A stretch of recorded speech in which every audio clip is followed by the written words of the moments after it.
अखाड़ों पर गजब का उत्साह है। संगीत भरे माहौल में जब सुरों ने छेड़ी ताल। ये नजारा नागालैंड के कोहिमा का है।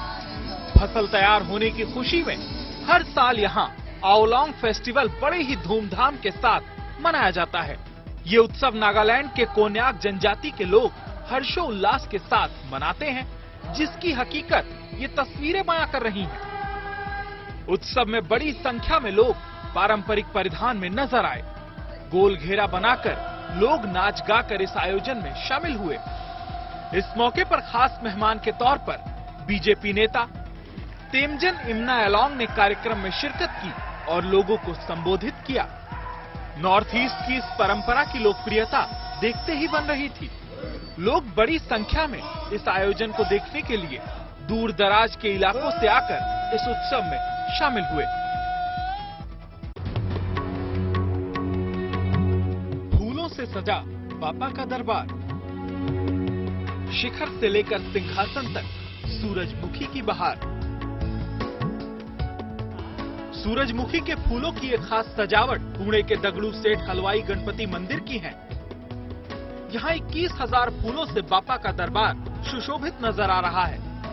बापा के दरबार में मौका है वर्धापन दिवस का, जिसके चलते मंदिर को अद्भुत तरीके से सजाया गया है और भक्त भजनों पर सुर साधते नजर आए।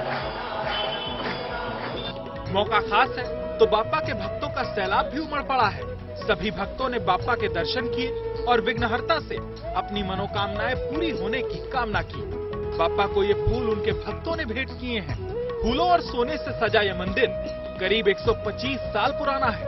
माना जाता है कि महाराष्ट्र और खासकर पुणे के लोगों का दगड़ू सेठ हलवाई मंदिर के दर्शन किए बिना गणेशोत्सव पूरा नहीं होता। ये मंदिर अपने आप में बेहद खास है।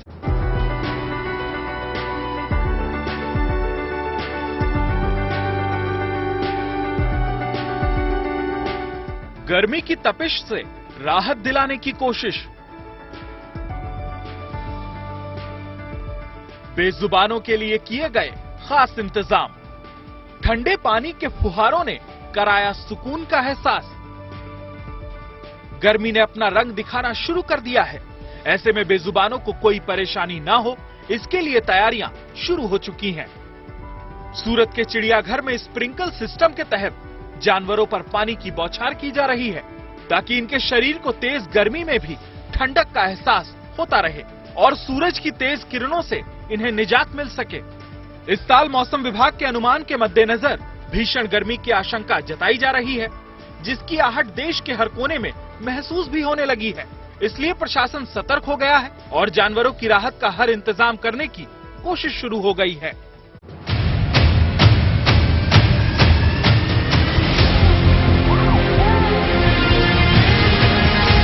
मिशन जिंदगी की ये तस्वीरें सिक्किम के नाथुला पास की है, जहां हिमस्खलन के बाद भारतीय सेना के जवान एक बार फिर देवदूत बनकर फंसे हुए लोगों की जिंदगी बचाने के मिशन में जुट गए। मंगलवार को सुबह करीब 11:30 पर सिक्किम के नाथुला में एक बड़ा हिमस्खलन हुआ। गैंगटॉक को नाथुला से जोड़ने वाले जवाहरलाल नेहरू मार्ग पर इस भीषण हादसे की चपेट में कई लोग आ गए। हादसा इतना खतरनाक था, उसका अंदाजा इन तस्वीरों को देखकर लगाया जा सकता है। लेकिन हालात जब विपरीत हो तो भारतीय जवान ही सहारा बनते हैं। इस बार भी ऐसा हुआ। हादसे के तुरंत बाद भारतीय सेना और बॉर्डर रोड ऑर्गेनाइजेशन के जवानों ने रेस्क्यू ऑपरेशन शुरू किया। हादसे के बाद पूरा इलाका बर्फ की चपेट में आ गया, जिसे हटाने के लिए जवानों ने न सिर्फ मशीनों का सहारा लिया, बल्कि बिना देर किए खुद भी बर्फ हटाने के काम में जुट गए। आप तस्वीरों में देख सकते हैं कि कैसे लोगों की जिंदगी बचाने के लिए बर्फ हटाई जा रही है। माया नगरी मुंबई, वो शहर जो कभी सोता नहीं। ऐसा शहर जहां सितारों का मजमा जुटता है तो सबसे बड़ा स्लम भी है। वो शहर जहां लोकल ट्रेनों का जाल भी है और बेस्ट बसों की रफ्तार भी है। भारत की आर्थिक राजधानी मुंबई में सफर करना अब दुनिया में सबसे सस्ता हो चुका है।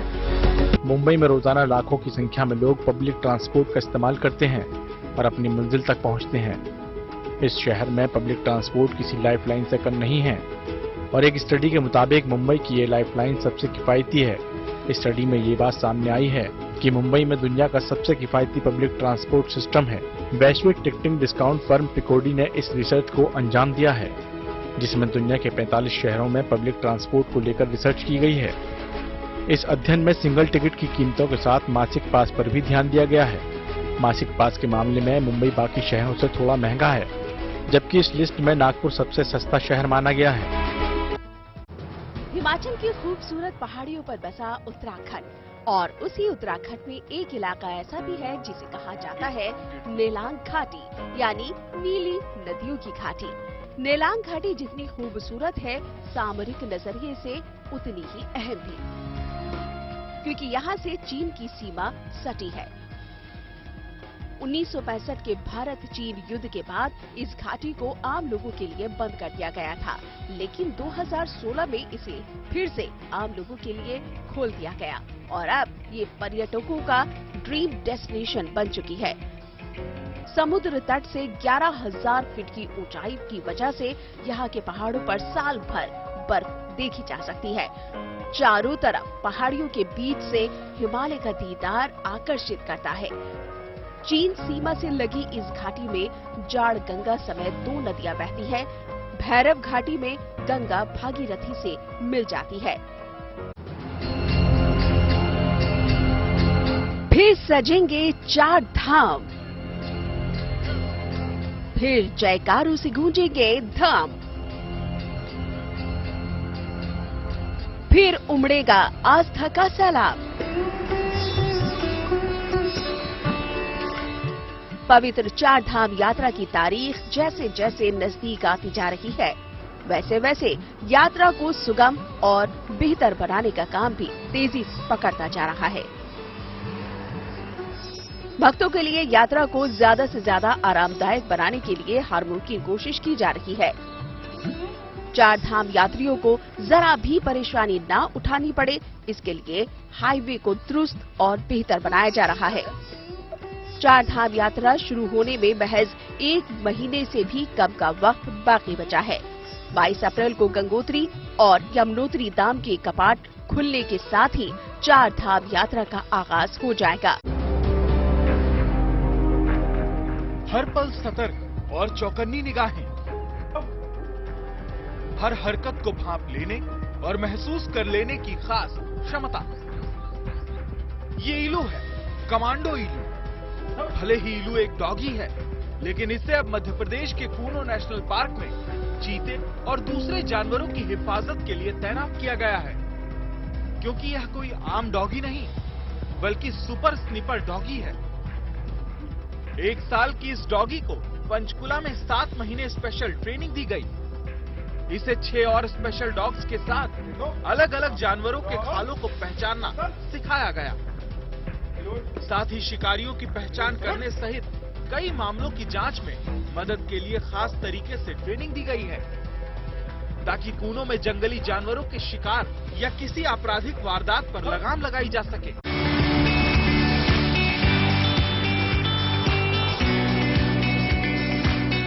ये है 95 साल की दादी अम्मा भवानी देवी डागर, जिन्होंने एथलेटिक्स में शानदार मुकाम हासिल किया है। भगवानी देवी ने पोलैंड में हुए world masters athletic indoor championship 2023 में एक नहीं बल्कि 3 खेलों में स्वर्ण पदक जीतकर कमाल कर दिखाया है। इनके बाल सफेद हैं, चेहरे पर झुर्रियां हैं, लेकिन इनके दिल में कुछ कर दिखाने का ऐसा जोश बरकरार है जो युवाओं को भी मात देता है। भगवानी देवी ने इस बार डिस्कस थ्रो, शॉट पुट और 60 मीटर रनिंग में गोल्ड मेडल जीते हैं। पदक जीतकर स्वदेश लौटने पर भगवानी देवी डागर का दिल्ली के अंतर्राष्ट्रीय हवाई अड्डे पर जोरदार स्वागत किया गया।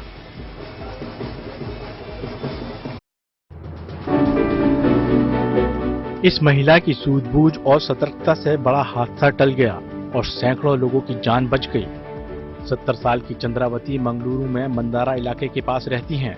इन्होंने लाल कपड़ा दिखाकर इधर से गुजर रही एक ट्रेन को रुकवाया और हादसे से बचा लिया। दरअसल मंगलुरु में पाडिल योकट्टे रेलवे लाइन पर एक पेड़ पटरियों पर गिर गया था।